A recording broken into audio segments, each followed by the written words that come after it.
Hello, friends. I hope you're all doing fine.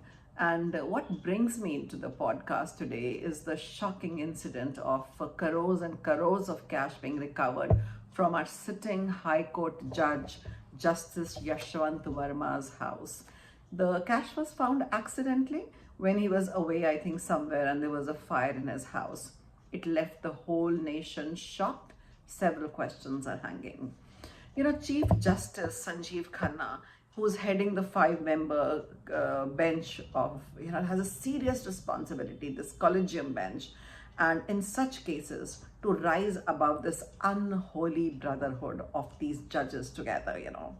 It is created by this collegium system. And of course, we know what this collegium system is, that these judges recruit each other and pat each other on their backs. And this is worse than any kind of nepotism you must have experienced.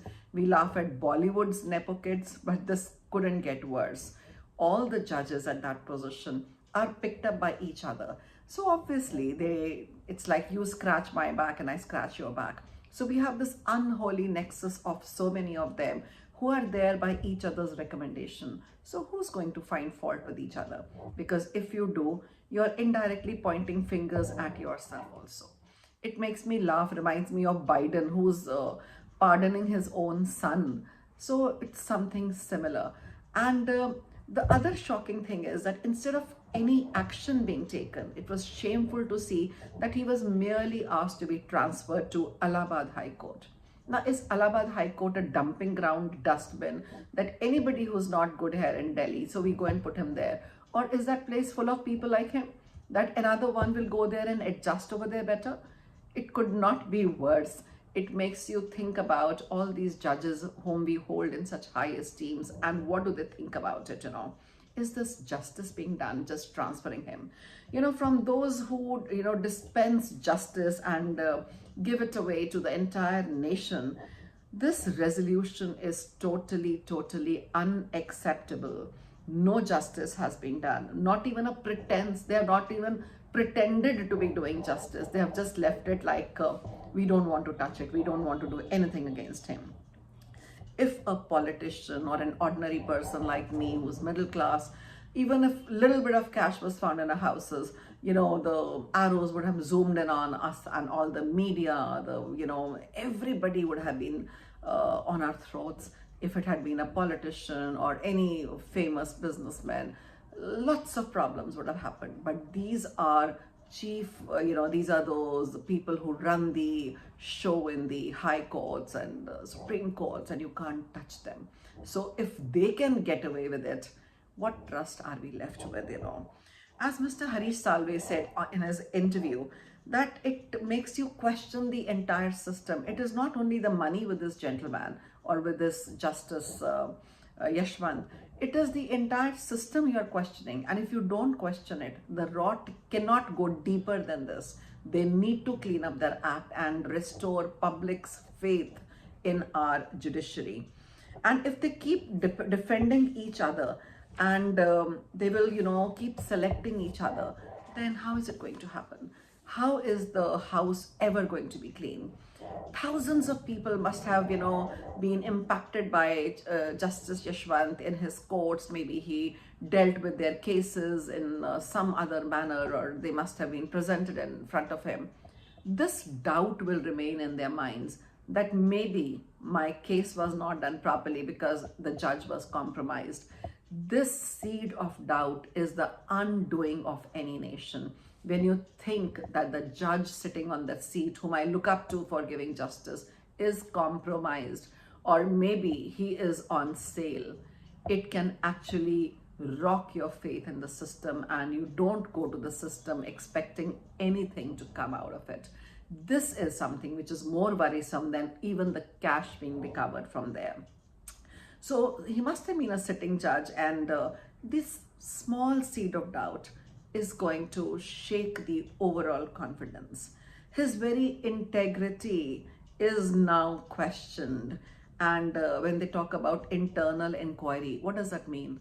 Is it also making sense to us? What do you mean if, all five of you are sitting and making an inquiry? It has no meaning because you've already chosen to shield him and protect him and very coolly transfer him to another place. This is not done. You are cheating and fooling the public.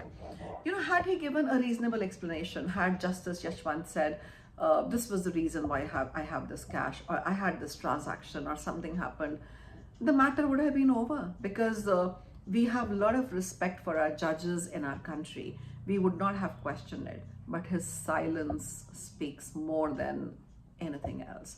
There is definitely something to be explored here, to be investigated here.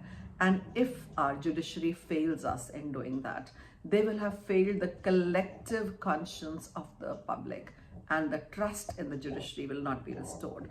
We also had once a case where a judge was a judge for his own case happening against him. Now, these are ridiculous things.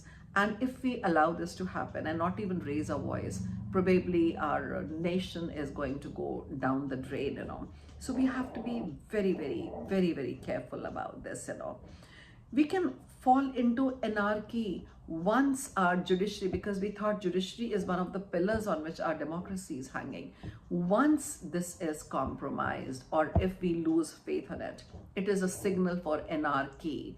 Anything can happen. The country can revolt, go to dogs, because there is no ultimate place. Which door are you going to knock if every door seems to be paved with corrupt money?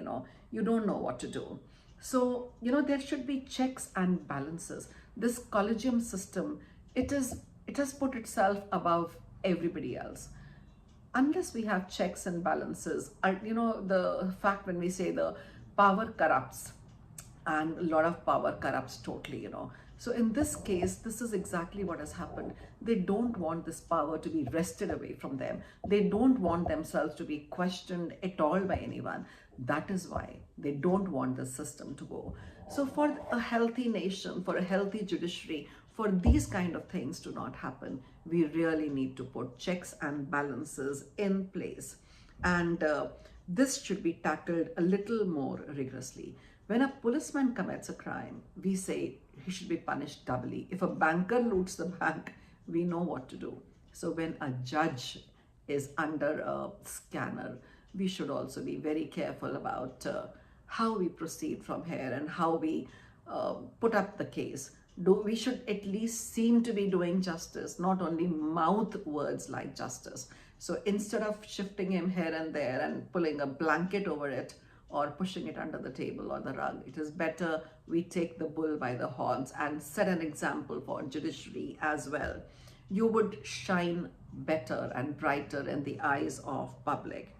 We need to be cognizant of the fact that Supreme Court has supreme relevance and respect in our lives, And now all eyes are looking at Supreme Court for the right action to be taken, for justice to be actually done and delivered, not only seemingly to be done.